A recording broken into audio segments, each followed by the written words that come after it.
Se o teu código parece com isso aqui, ele já está entregando que tu é um péssimo desenvolvedor. Então tu vê aqui um código ridículo e se tu tá fazendo um código parecido com esse, é sinal de que tu precisa melhorar. E fica até o final do vídeo para ver estratégias de como melhorar e não fazer um código tão ridículo quanto este daqui.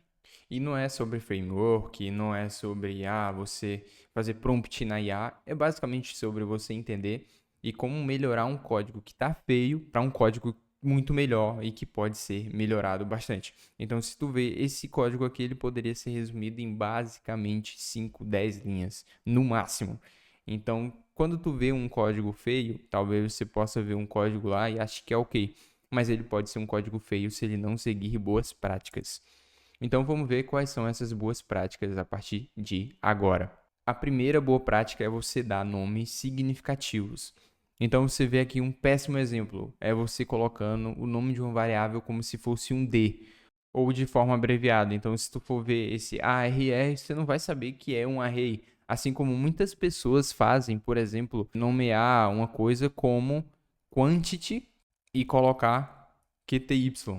Isso acontece demais, demais, demais, mas esse aqui eu acho que até dá para entender. Mas tem muita coisa que a galera coloca uma letra só e eu tenho certeza que tu já viu o exemplo clássico que é a galera colocando A, ou X, ou até Z para nomear uma variável. Isso aqui é uma péssima prática porque você não vai saber o que é que aquele A está fazendo, o que é que aquele A está armazenando, o que é que aquele A faz de fato no teu código. Então, uma boa prática é você sempre nomear uma coisa de uma forma que retrate o que de fato aquilo está fazendo. Então, se tu está fazendo uma data de algum X dia ou etc, enfim, coloca lá current date, coloca lá date of birthday, alguma coisa assim, para fazer uma nomeação de variável de uma forma mais adequada e fazer com que não só você entenda, mas também você daqui 6 meses possa entender e também um outro desenvolvedor possa entender o teu código. Então, por exemplo, aqui tem um array de idades, aí coloca user ages, idades do usuário.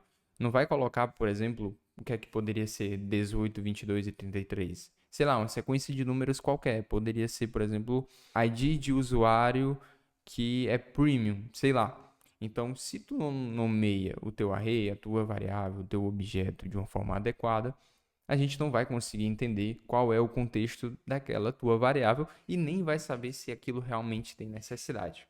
Evitar números e strings mágicas. Cara, isso acontece demais. Por exemplo, user.role é igual a 2. Você não sabe o que é de fato aquele 2, o que é que aquele 2 quer dizer, o que é que aquela role 2 faz no teu código. Então poderia ter, por exemplo, 10 roles diferentes e ia estar lá no código várias roles misturadas. User role é 9, user role é 8. E você, uma hora se perde, você não sabe o que é aquele 8, você não sabe o que é aquele 0, você não sabe o que é nada, como é esse caso aqui também do set timeout. O que é que significa esse número gigante? Eu não vou saber de cor, eu não vou saber de cabeça. Eu vou ter que ler o código e entender o que é que aquilo está fazendo de fato, ou perguntar a outra pessoa.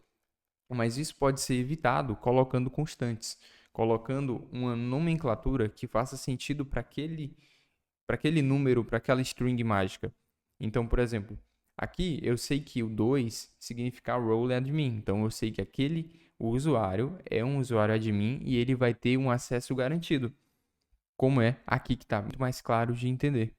Assim como o timeout, eu sei também agora que aquele 8064 ou 8640000, enfim, ele é um dia em milissegundos. Eu não faria ideia do que era aquele valor, olhando um código de uma pessoa hoje, o que é que aquilo significa. Claro, eu já vi esse número várias e várias vezes aqui no meu tempo como desenvolvedor, mas eu não vou saber de qual que aquilo está querendo dizer que é um dia em milissegundo.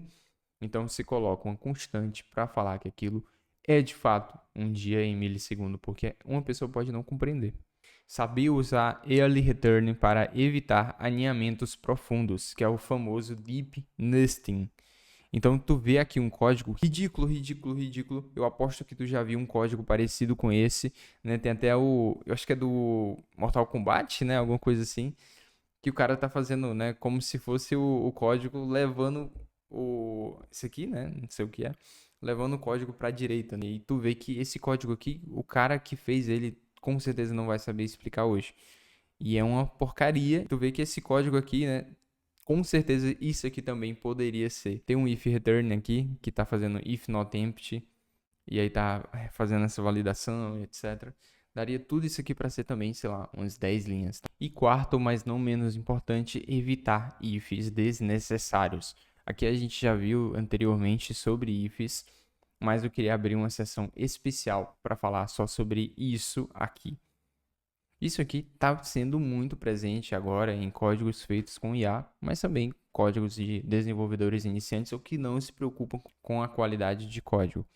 Então, tu vê aqui que o mesmo código, né, se repete, o mesmo retorno se repete, e isso aqui pode ser muito, mas muito mesmo otimizado com uma função muito mais simples. Essas duas funções fazem a mesma coisa, mas uma ela pode ser um pouco mais legível, digamos assim, entre várias aspas, né? Mas outra pode ser lida assim de uma forma muito mais fácil. Pô, 3 linhas para 11 linhas é uma diferença brutal. Então, para ler esse código, tu vai ter muito mais trabalho do que para ler este. Eu vou ler contigo para tu entender. Se é um usuário, se o usuário está ativo, se o usuário ativo for premium, retorna 0.3. Aí, se o usuário é ativo, mas não é premium, retorna 0.1. Agora, se o usuário não é um usuário ativo, retorna 0. Agora, se ele não é um usuário, retorna 0. Tu viu que a leitura desse código, como ficou? Então, vamos para a leitura desse código aqui para ver como vai ser muito mais simples. Se ele não é um usuário ou ele não está ativo, retorna 0. Agora, se ele é um usuário premium, retorna 0.3. Se não, retorna 0.1. Então tu vê que é uma leitura muito mais até respirável, você consegue falar melhor o que o teu código está fazendo para qualquer pessoa. Então você vê que isso aqui faz uma diferença brutal também no dia a dia. Provavelmente você não vai fazer um código parecido com esse, mas você pode acabar fazendo vários returns que na verdade poderia ser otimizado com operações de OR ou operações de E. Então isso aqui é uma prática muito necessária para qualquer momento da carreira que você tiver. Bem, então é isto. O propósito do vídeo era justamente este, mostrar como você pode fazer um código ser muito mais legível e até mais entendível, e isso vai te beneficiar muito no futuro.